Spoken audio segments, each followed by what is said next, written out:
आप एक ऐसी गवर्नमेंट स्कीम में इन्वेस्ट करना चाहते हैं जहां पर आपको 100% सिक्योरिटी मिल जाए, साथ ही साथ अच्छे खासे रिटर्न्स भी मिल जाए, तो ये वीडियो आपके लिए है।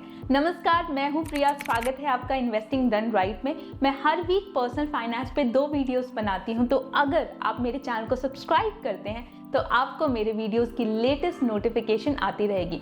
इस वीडियो में हम बात करने वाले हैं सीनियर सिटीजन सेविंग स्कीम्स की। सीनियर सिटीजन स्कीम क्या होती है, इंटरेस्ट रेट्स किस तरीके के मिल जाते हैं, क्या एलिजिबिलिटी है यहाँ पे अकाउंट ओपन कराने के लिए, मैच्योरिटी पीरियड कितना होता है, कितने तक के टैक्स बेनिफिट्स मिल जाते हैं, अकाउंट ओपन कराने के लिए कौन से डॉक्यूमेंट्स रिक्वायर्ड होते हैं, कैसे अकाउंट ओपन करा सकते हैं और डिपॉजिट जितना करवाना है वहाँ पे क्या कोई लिमिट है, एक इन्वेस्टर कितने अकाउंट्स खुलवा सकता है, अगर आपको प्री मैच्योर विड्रॉल कराना पड़े तो कितने की पेनल्टी लगती है, क्या ट्रांसफर अकाउंट पॉसिबल है और कौन कौन सी इंडिया में कौन कौन सी बैंक्स ऑफर करती है इस स्कीम को।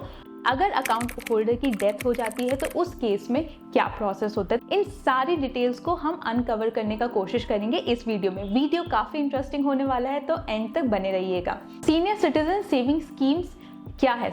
इस योजना का मेन ऑब्जेक्टिव केवल एक है, जो रिटायर्ड लोग हैं उनके लिए एक regular flow of income generate करना। ये backed by government of India है, तो यहाँ पर रिस्क का कोई सवाल नहीं उठता है। आपको यहाँ पे गारंटीड रिटर्न्स मिल जाते हैं। जब आप इन्वेस्ट करते हैं तो आपका इंटरेस्ट रेट लॉक हो जाता है और नेक्स्ट फ्यू ईयर्स के लिए आपको वही इंटरेस्ट रेट मिलता है। यहाँ पे लॉक इन पीरियड 5 ईयर्स का होता है। यहाँ पर आपको गारंटीड रिटर्न्स मिल जाते हैं।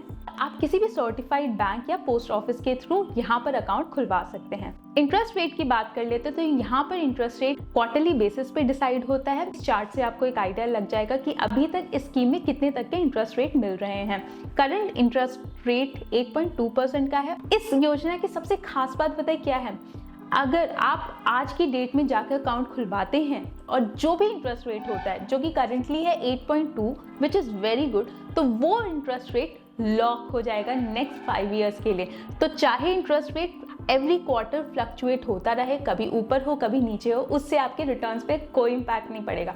इसका मतलब ये भी है कि आप आज जितना पैसा डाल रहे हैं आपको एग्जैक्टली पता लग जाएगा कि आफ्टर 5 ईयर्स आपको कितना अमाउंट मैच्योरिटी पे मिलने वाला है। एलिजिबिलिटी की बात कर ले तो अगर आपकी एज 60 ईयर्स या उससे अबव है, रिटायर्ड हो चुके हैं आप, उस केस में आप एलिजिबल हो जाते हैं यहाँ पे अकाउंट खुलवाने के लिए।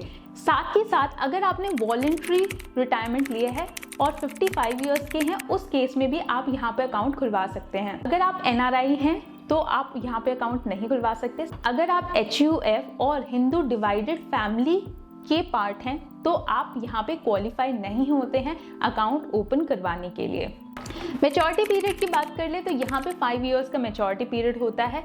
5 साल खत्म होने के बाद आप इसको नेक्स्ट 3 ईयर्स के लिए भी एक्सटेंड करवा सकते हैं। आपको बस एक रिटन एप्लीकेशन सबमिट करनी होती है और आप केवल इसको एक ही बार एक्सटेंड करवा सकते हैं। लेकिन एक्सटेंशन के केस में एक चीज समझनी जरूरी है, जब आपने फर्स्ट टाइम अकाउंट ओपन कराया, लेट्स से आपने 9 लाख रुपए सबमिट कराए और आपको रेट ऑफ इंटरेस्ट उस समय मिला 8% का, और आप 5 साल के बाद मैच्योरिटी के टाइम में उसको 3 इयर्स के लिए और एक्सटेंड कराते हैं, तो उस समय जो करंट रेट ऑफ इंटरेस्ट होगा उसी के हिसाब से आपका नेक्स्ट 3 इयर्स इंटरेस्ट एक्यूमुलेट होगा।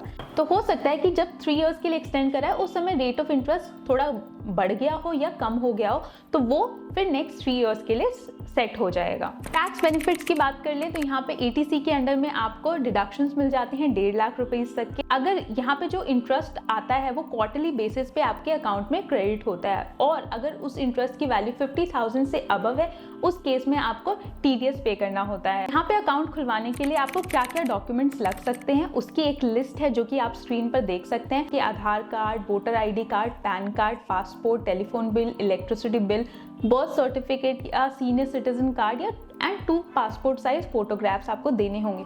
आप अकाउंट ओपन करवाने के टाइम में उनसे पूछ सकते हैं कि उनको कौन कौन से डॉक्यूमेंट्स की रिक्वायर्ड है और आप वो डॉक्यूमेंट सबमिट करवा सकते हैं।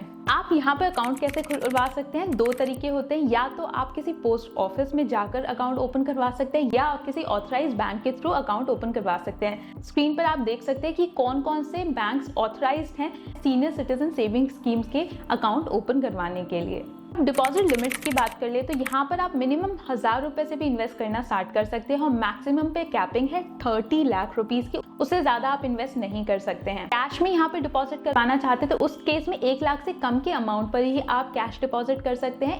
1 लाख से ज्यादा का अमाउंट अगर आप डिपॉजिट करवाना चाहते हैं तो उस केस में आपको चेक या डीडी सबमिट करना होगा। आप कितने अकाउंट्स होल्ड कर सकते हैं? आप मोर देन 1 अकाउंट होल्ड कर सकते हैं और आप अनदर अकाउंट जॉइंट अकाउंट के रूप में अपने स्पाउस के साथ में भी खुलवा सकते हैं। ट्रांसफर अकाउंट की बात कर ले तो क्या आप इस अकाउंट को पोस्ट ऑफिस से बैंक या बैंक से पोस्ट ऑफिस में ट्रांसफर करा सकते हैं? जी हाँ, बिल्कुल करवा सकते हैं।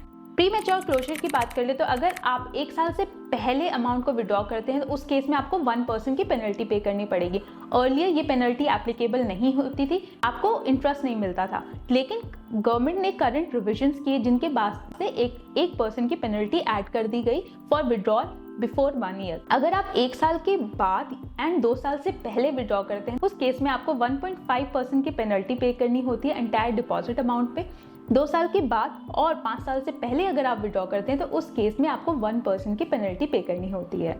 अब लास्ट में बात कर लेते हैं, अगर अकाउंट होल्डर की डेथ हो जाती है उनके डिमाइस के केस में क्या होता है। उस केस में जो स्पाउस है उनको बैंक को इन्फॉर्म करना होगा और डेथ सर्टिफिकेट सबमिट करना होगा, उसके बाद वो उन बेनिफिट्स को कंटिन्यू कर सकते हैं।